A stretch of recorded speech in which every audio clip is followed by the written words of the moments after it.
condition, diabulimia. When she was just 14, Lisa Day was diagnosed with type 1 diabetes, which, as Tom has said, a condition which can be successfully managed with insulin and a strict dietary regimen.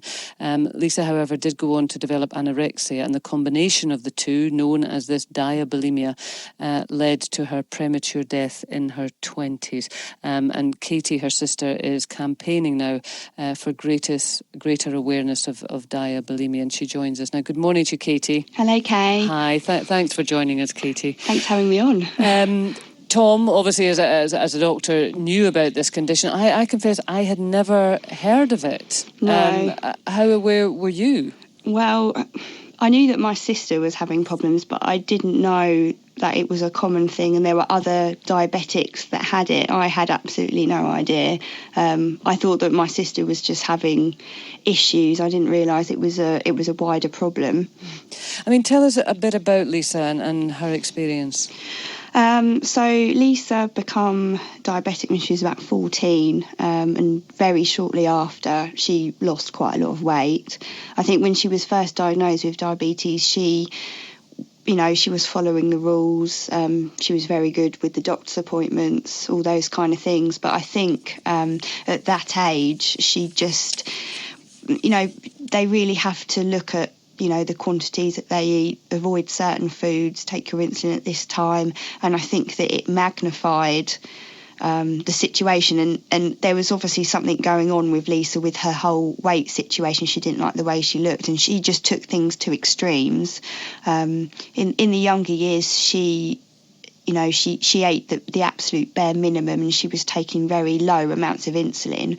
And she was on the other end of the scale. She was very low sugar levels, and a good couple of times we found her having fits in the kitchen. Over the years, she has been in hospital a hell of a lot for all kinds of reasons. I mean, do you think she struggled with the diagnosis of diabetes? I mean, at 14, you've got enough on your plate to deal with, haven't you? And then you're told that you've got this lifelong condition, which, albeit it can be managed, it has to be managed. Yeah, I think she did struggle. I mean, when she first became diagnosed, it was obviously a lot for her to take, but us as a family, we didn't understand completely the ins and outs of everything. I mean, we had all the booklets to read, but she was the one who was managing her own illness more than we could, if you see what I mean. Mm-hmm. So she kind of had all the power in her hands. But I think it was a very hard age to become a diabetic. Mm-hmm. Very, very hard, especially at that time when you were, for a girl or boy, but particularly for a girl when you're 14. Mm-hmm. I mean, when people say it can be managed, that sounds like, it can be managed, but what is it? Is it quite involved? It is. I mean, if I was completely honest, when my sister was alive and she would talk about her diabetes and her issues, it come up in conversation a lot. I knew what was going on with Lisa. I knew that she wasn't taking enough insulin, come up in conversation a lot. And, my opinion was, why don't you just take your insulin? You'll be healthy. You'll live a happy life. Why don't you do that?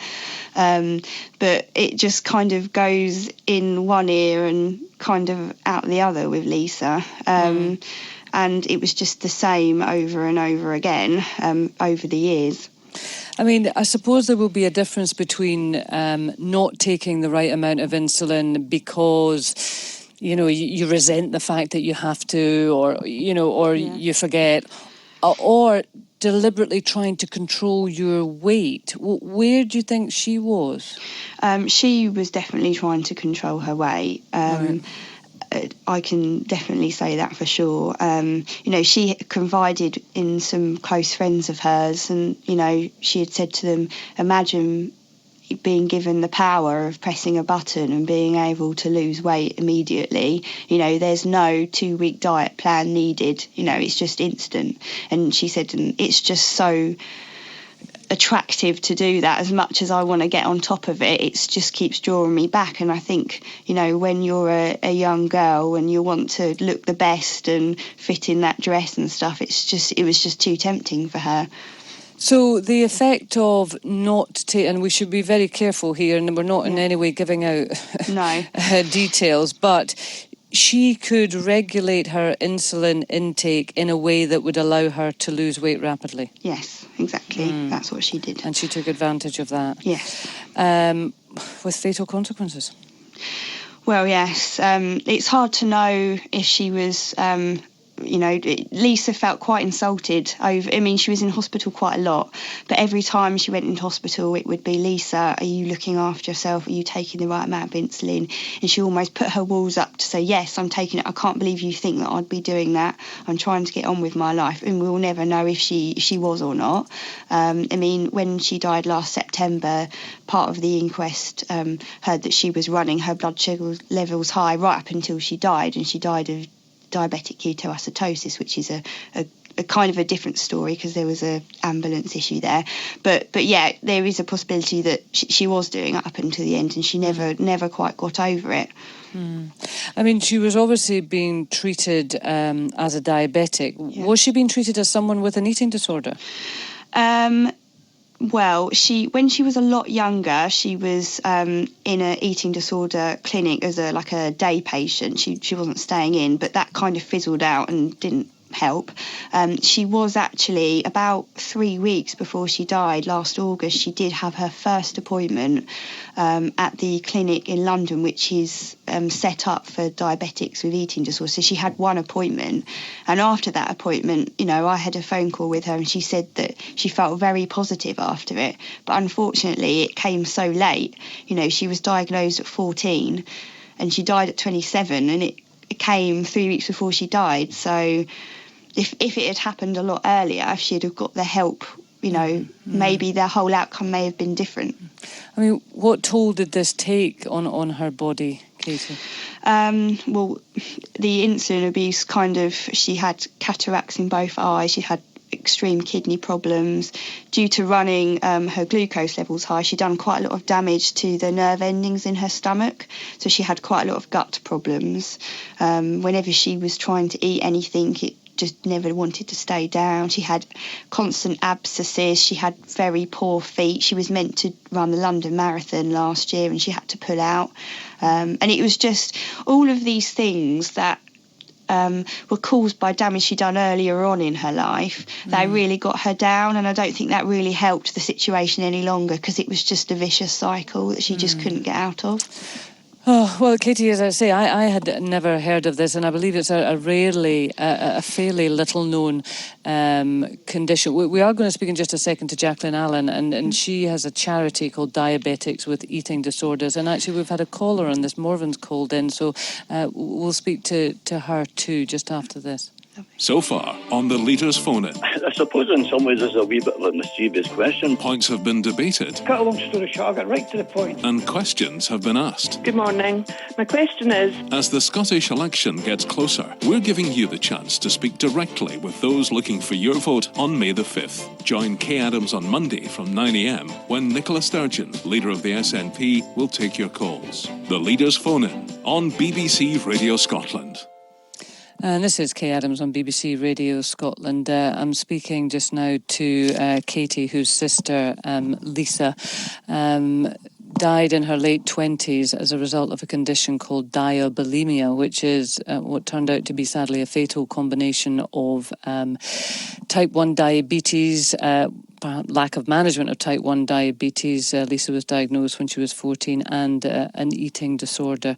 And Jacqueline Allan is the founder of Diabetics with Eating Disorders, and she joins us now too. Good morning to you, Jacqueline. Good morning, Kate. Good morning. As I say, this is all new to me, and I would imagine to lots of people listening. You've got this charity, but set up because of your best friend who also had this condition, yeah? Yeah. She died of in similar circumstances. Right. I mean, how rare is this condition of diabulimia? Well, it's not that rare, unfortunately. And actually, I should say at this point that Scotland's ahead of the curve when it comes to recognising this.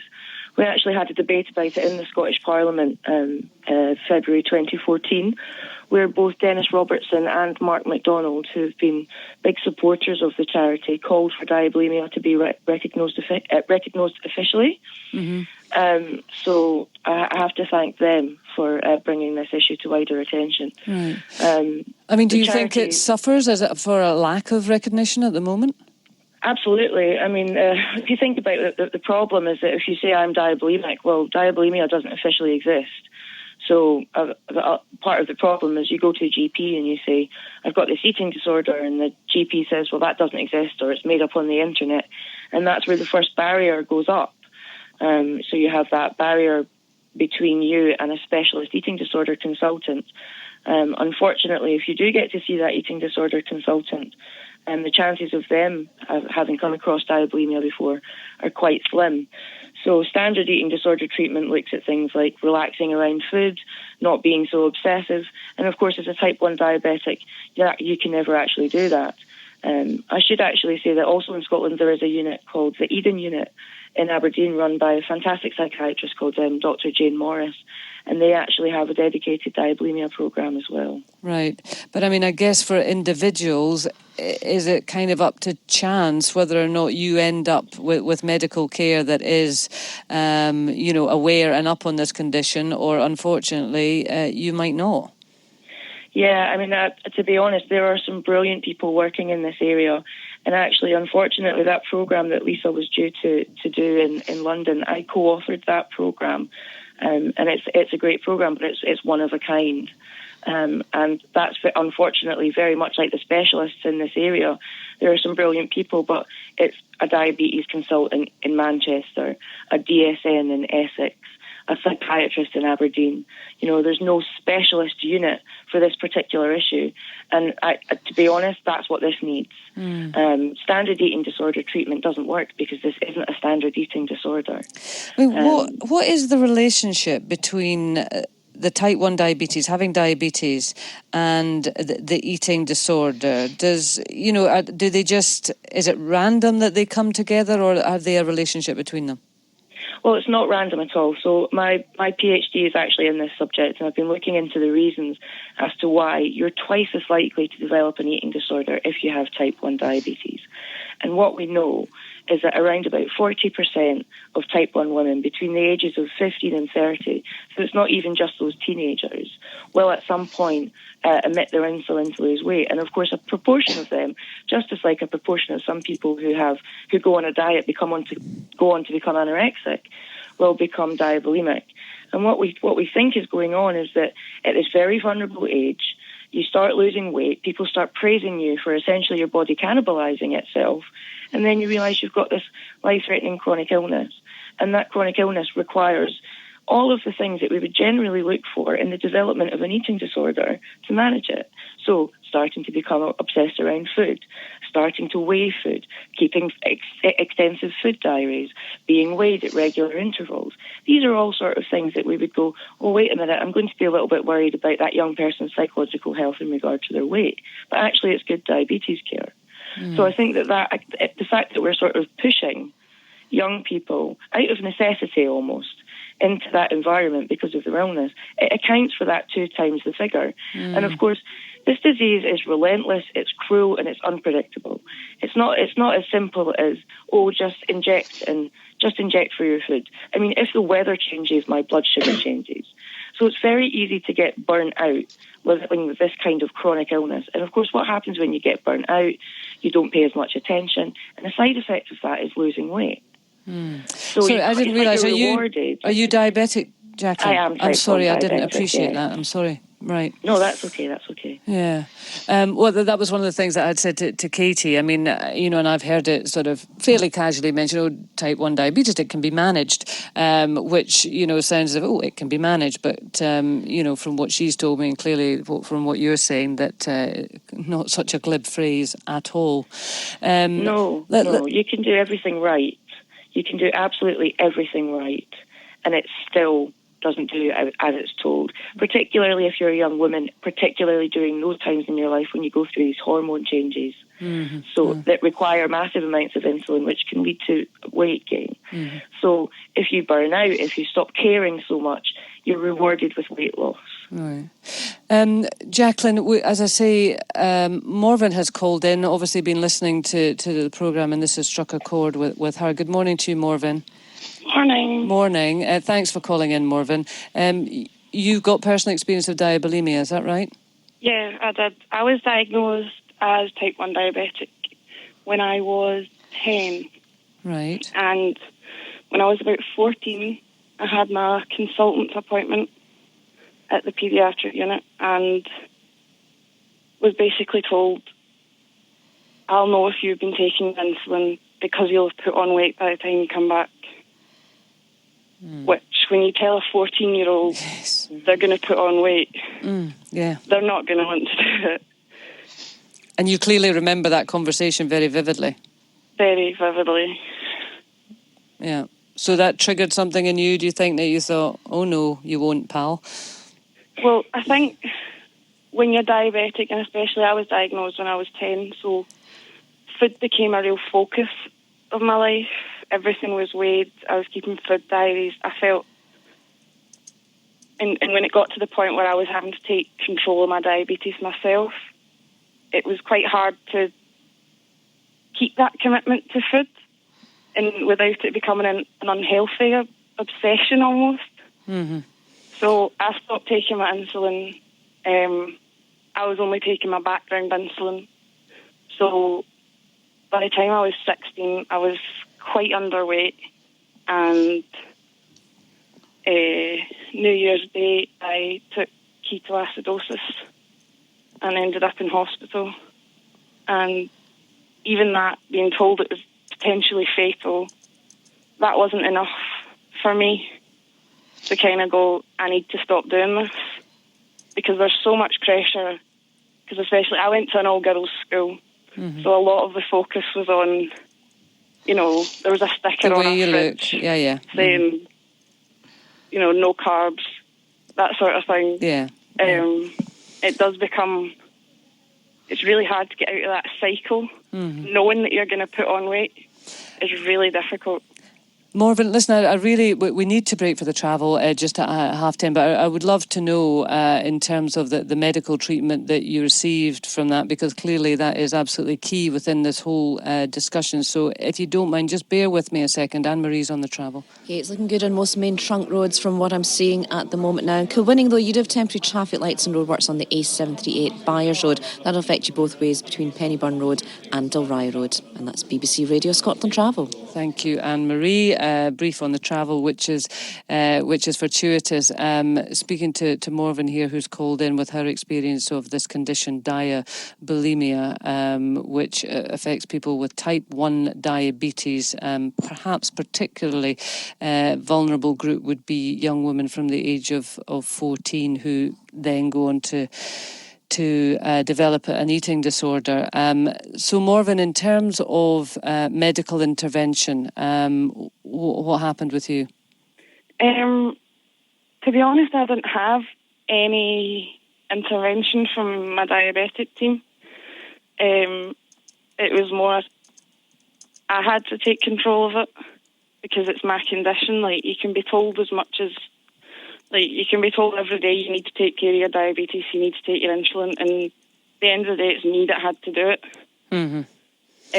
But in November last year, I was put onto an insulin pump, and that has changed my life. It has made my management so much better. I was at the consultant yesterday, and for the first time, my average glucose reading has been on target for the first time since I was about 14. How old are you now, Morven? I'm 21. Right. Are you feeling more comfortable with the whole thing? I am. I'm very proud of my pump. I'm very proud of the fact that, like, I call it my robot pancreas. I'm really proud of it, and I'm keen to share it with people and raise up people's awareness of the condition, because a lot of people, they look at you, they don't tell that you're diabetic. They just look at you and think you're a normal person and there's nothing wrong with you. But I feel like it's so important to let people know that it is a life-changing condition. Yeah. Well, you're certainly enlightening me this morning, and I'm sure lots of people listening. Thanks very much for calling in, Morven.